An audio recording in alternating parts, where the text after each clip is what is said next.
حسيت اني محتاجة لمقولة كل ما ابص في المراية تحسسني انها بتطبطب عليا وبتعبر عني. ويلكم بيستس، ده اليوم الاول من كتاب 365 قويا 365 يوم. ديمي كانت بتقول ان هي حست انها محتاجة لشعار او مقولة كده تاخدها في حياتها، كل ما تبص للمقولة دي تحسسها بسلام داخلي وراحة نفسية.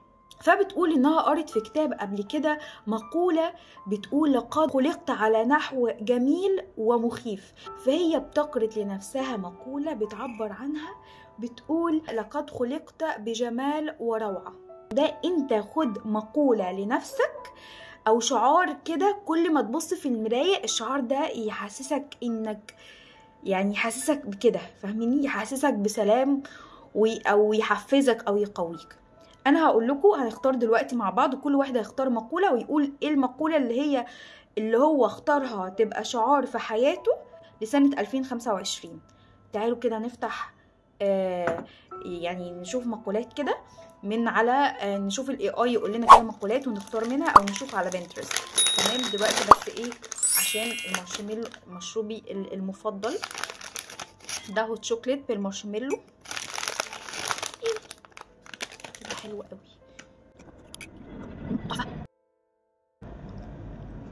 انا هشرب مشروبي الاول بصراحه عشان خايف يبرد، ما بحبوش بارد. انا استنوا، انا اصلا جايبه اللاب هنا. بيمزج مقوله. نشوف بقى ايه مقوله، كل واحد هيقول المقوله اللي خدها وانا هقول لكم المقوله اللي انا هختارها. والله لو محدش كتب في الكومنتات المقوله بتاعته هزعل بجد. متنسوش تعملوا لايك وفولو عشان تشوفوني، نشوف بعض تاني كده على خير ان شاء الله ان شاء الله. ايه رايكم في المج ده؟ انا جايبه جديد، مصورتش بيه غير فيديو واحد. ساسول كوتش بصوا ماسك فلاور كده. الهوت شوكليت هيبرد، ما تاخدونيش في الكلام. انا سالت تشات جي بي تي، تمام، ان هو يقترح عليا جمل ناخدها شعار في حياتنا وتكون دايما بتحفزنا ان احنا نبقى احسن. تعالوا اقول لكم قال لي ايه. بصوا انتوا يعني هقول لكم المقولات دي وانتوا اختاروا منها، ماشي؟ او ممكن تختاروا غيرها، تبحثوا وتدوروا انتوا. لا تنتظر الفرصه، اصنعها. حلو. كل يوم جديد هو فرصه جديده للنجاح. الفشل هو جزء من الرحله لكنها ليست النهايه. كوني النسخة الأفضل من نفسك كل يوم. شوفوا الحاجة اللي هتلمسكوا أكتر وخلوها خدوها الشعار للسنة دي. المستحيل هو مجرد رأي وليست حقيقة. ابدأي الآن فالوقت المثالي لن يأتي أبدا. العمل بذكاء يتفوق دائما على العمل بجهد فقط. إن أنت تشتغل بدماغك بذكاء، ماشي؟ ثقي بنفسك فأنت قادرة على تحقيق المستحيل. حلوة قوي دي برضه. التقدم الصغير كل يوم يصنع فرقا كبيرا في النهاية. تقبلي التحديات فهي طريقك للنمو. اي تحدي او اي حاجة اجمدي كده، دي طريقك للنمو. من لا يحلم بشيء كبير لن يصل الى شيء كبير. العقل الايجابي يجذب النجاح مثل المغناطيس. كوني ممتنة لما تملكينه واسعي لتحقيق ما تستحقينه. الطريق طويل لكن المثابرة تضيء كل خطوة. المثابرة يعني ان انت تثابر دايما، ما تقفش مهما كان شعورك ايه، تثابر وتكمل، تخلي عندك قوة كده. الأحلام تصبح حقيقة عندما تصرين على تحويلها إلى أهداف. لا تقارني رحلتك برحلة أحد، لكل منا طريقه الخاص. ما تقارنش نفسك بحد عشان كل واحد ليه طريقه. يعني لو انت حاسس انك دايما بتقارن نفسك بناس كتير، فخلي المقولة دي كده قدامك، يبقى انت محتاجها، فاهمني؟ شوف الحاجة اللي تحس ان انت انا محتاج الجملة دي في حياتي وتحطها، تاخدها ايه، شعار ليك. يعني استثمري في نفسك فهي اعظم استثمار يمكن ان تصنعينه. دي حاجة تشجعك ان انت دايما تستثمري في نفسك، وده احسن استثمار انت ممكن تعمليه في حياتك. حبي العمل الذي تقومين به وستصبحين الافضل فيه. حبي الحاجة اللي انت بتعمليها وهتبقي فيها اجمد واحدة. حلوة دي برضو عجبتني. بس مش ما فيش ولا واحده اخترتها. انا كان في واحده اخترتها كده، هشوفها واقول لكم عليها. انتوا قولوا لي اخترتوا ايه، ولا تعالوا نشوف تاني، تعالوا ندور تاني، يلا. بصوا، عشان انا هختار مقوله من دول. لا يمكننا، دي عن الصعوبات والقوه، ماشي. لا يمكننا توجيه الرياح، لكن يمكننا تعديل أشرعتنا، ولا مش عارفة بتتقال ازاي، بس أشرعتنا. احنا مش هنقدر نوجه الرياح تروح فين، بس نقدر نغير الشرع. مش عارفة اسمها ايه، فاهمينها؟ يعني تأقلم مع اي حاجة معناها. القوة لا تأتي مما يمكنك فعله، بل تأتي من التغلب على الأشياء التي اعتقدت أنك لا تستطيع فعلها. يعني القوة اللي بجد ما بتجيش من الحاجة اللي انت تقدر تعملها، لا، القوة اللي بجد بتيجي من الحاجة اللي انت كنت فاكر انت مش هتقدر تعملها، بس اتغلبت عليها وعملتها. هنا القوة على رأي شيء.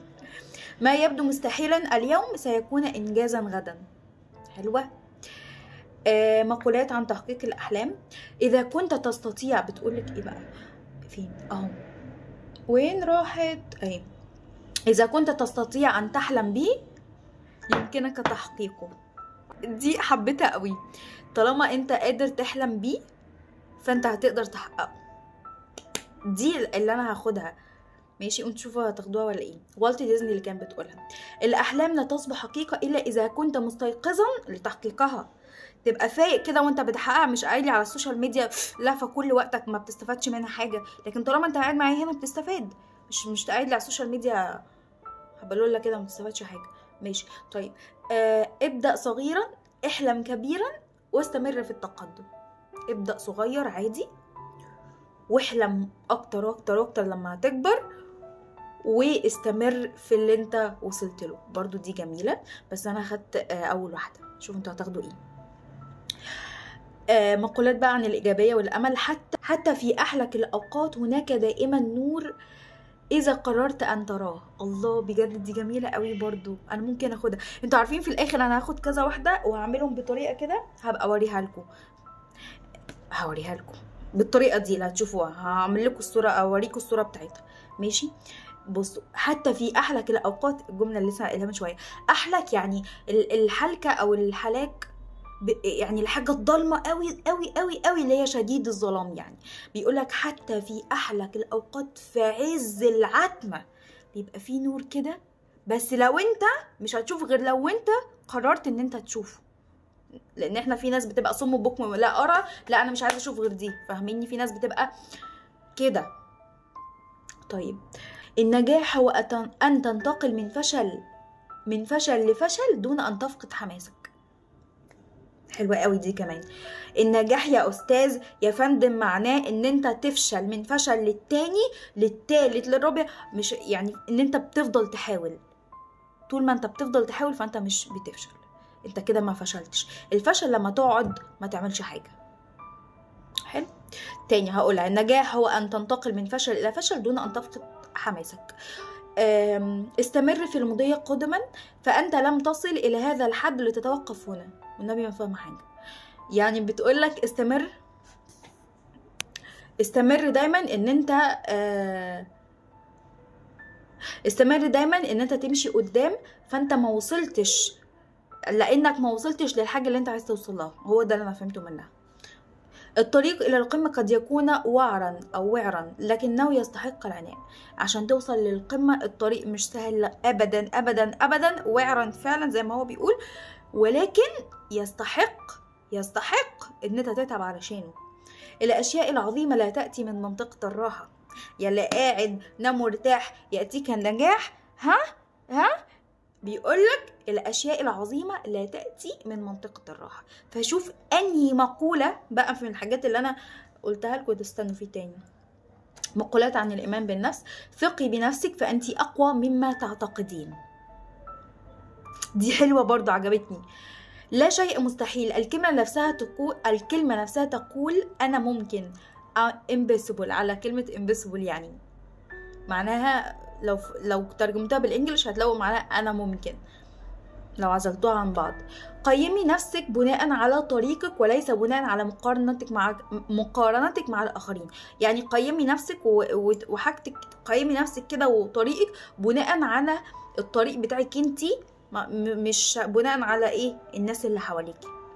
يلا حبايب قلبي قولوا لي اخترتوا اني مقولة وهتخلوها شعار لحياتكم. وده كان day 1 يناير من كتاب 365 يوم. عقبال ما نوصل لل 365 يوم كده واحنا سوا.